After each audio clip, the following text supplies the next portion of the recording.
this is going to be the part that's going to maybe make some eyes roll. But I think it's time that the American people on the right, conservatives, um, stop with the words and start ratchet up. Start holding people accountable.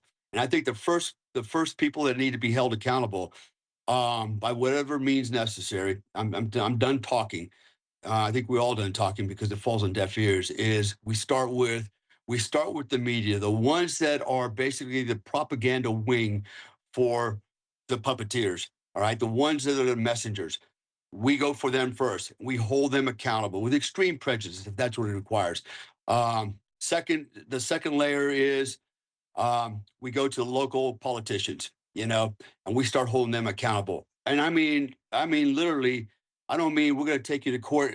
That doesn't work, okay? Because the courts are corrupted already. Liberal judges in there. We see what's happening, right?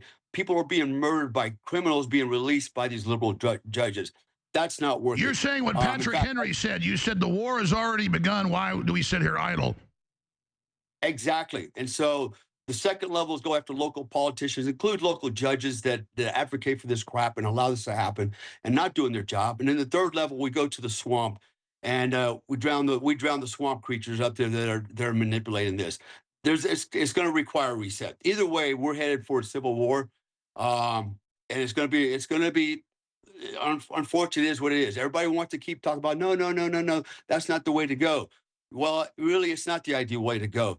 But I tell you what, if we continue down this road, the conservatives are probably not going to make it because we play by rules that we impose, and the left is playing by whatever rules they want to play with, whatever works for them. Shoot innocent men because they have an opinion. Kill women on a bus for minding their day, on a train for minding their business. Mutilating children. Aborting millions and millions of babies, humans. All right, so and I'm going to say that this is going to again. I don't care. You know what? People can say what they want. They'll always say it on the internet. They'll never say it to my face. I wish they would. But I look at the Democratic Party, the left. They are the party of murderers. They're the ones that advocate for killing the unborn, our human babies. They're the ones manipulating children, literally cutting off their genitals, and I mean, how how low can humans get? I mean, these aren't even humans anymore. I don't even recognize them. And I'll be honest with you, I don't consider them Americans. I actually consider them the enemy within. There was a time when we used to say, you know what, we can all get along, in spite of politics. But that train has left the station a long time ago, because we're in a different space now. We're in a different time. And, the We're in a politics war. on the We're in a war. exactly. And you know what? And everybody thinks there's got to be missiles and bombs for it to be a war. No, it's a different type of war. Okay, we're on a whole another level of warfare, and it's electronics, it's psychological operations, information operations. That's where we're at, and we're losing it because we're playing this game that they're not playing, and and they're basically there are no rules for them, and we're trying to play by rules, and it's not working for us. So, you know, what do we do? I think it's time for American men to stand up. And I said this on your show last year when I was on, and I'll say it again. Not every man is a soldier. Not every man wants to be a soldier. Not every man can be a soldier. But every man, particularly on the right, needs to be a warrior. And remember what your purpose is as a man, to provide and protect. And right now, we're not protecting our children. We're not.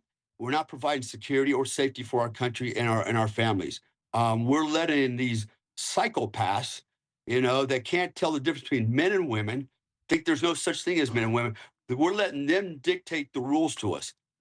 And we're going along with it because we're afraid to be called racist and misogynist and bigots and this and that and that.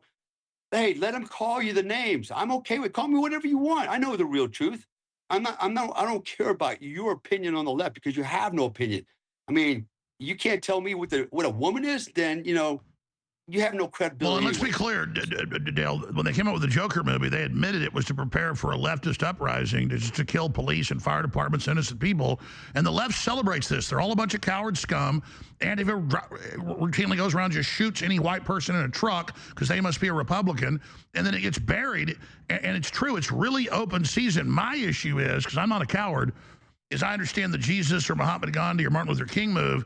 where this is going on. It's destroying the left worldwide. They're falling apart. But you can only wait so long because then they're going to escalate to total collapse and then engage in escalated mass murder. And so you're actually aiding and abetting it at a certain point if you don't stop it. But bottom line, we are at the crossroads now where I've never had to evacuate out of my house. I know. I mean, the red light's flashing. It had to happen. And so we are definitely having this discussion. And I look at the arrogance of the establishment and the globalists, these law firms and all these groups. They have no idea and have misjudged our restraint. They've taken our kindness for weakness. They've taken our restraint for weakness. And it's just like Gutfeld said. He said, you just radicalize this. And I can tell you what you're saying is what everybody else is saying. And everybody's ready to go. And we're not dumb leftists that are going to go, you just beat up some random person or this or that. They want it to be a race war as a diversion. No, it's not going to be that. People know, they know who the bad guys are. And I think the bad guys have really miscalculated. Because once this kicks off, I mean, it's going to make the French Revolution look like a cakewalk for these people. And and then what comes out of that's going to be so dangerous. So I have tried to be restrained, but people should go read Patrick Henry's famous speech, March 23rd, 1775. And what the British were doing was mild compared to what we're putting up with. And here it is. It is vain, sir, to extenuate the matter. Gentlemen may cry peace, peace, but there is no peace. The war has actually begun. The next gale that sweeps from the north will bring to our ears the clash of resounding arms. Our brethren are already in the field. Why stand we idle? What is it that gentlemen wish?